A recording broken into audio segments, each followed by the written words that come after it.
Okay అన్నది వాళ్ళు. ఆ సందర్భంలో వాళ్ళు 19.5% ఓటు బ్యాంక్ ఆధారంగా వాళ్ళు వేసుకున్న లెక్క 100 సీట్లని, గ్యారంటీ 100 సీట్లు గెలుస్తామని. వాళ్ళు ఆ అంచనాతో ఉంటే 100 సీట్లు మేమే ఇస్తామని పొత్తు ప్రారంభించి, ఆ తర్వాత పార్టీలో ఉన్నటువంటి అద్వానీతో తనకున్న రేపో, వెంకయ్యనాయుడుతో తనకున్న రేపో వీళ్ళందరి ద్వారా అడ్డుపెట్టుకుని, అప్పుడున్నటువంటి ప్రమోద్ మహాజన్ వీళ్ళందరినీ అడ్డుపెట్టుకుని చివరికి కేవలం 25 సీట్లు ఓకే చేసి అందులో 12 సీట్ల దగ్గర మళ్ళీ తన మనుషులు పెట్టారు. తద్వారా దెబ్బ కొట్టారు.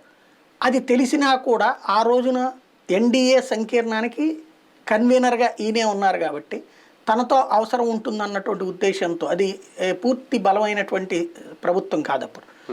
కాబట్టి చంద్రబాబుకి ఇవ్వాల్సిన ప్రయారిటీ ఇచ్చుకుంటూ వచ్చారు. వాళ్ళు చూసి చూడనట్టు పోయారు.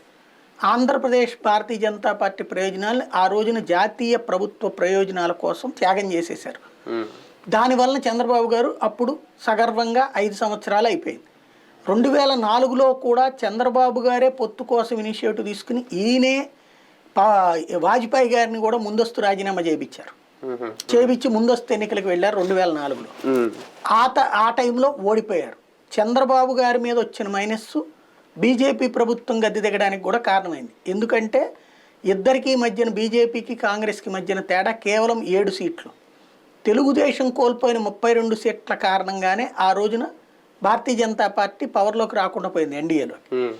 సరే అయినా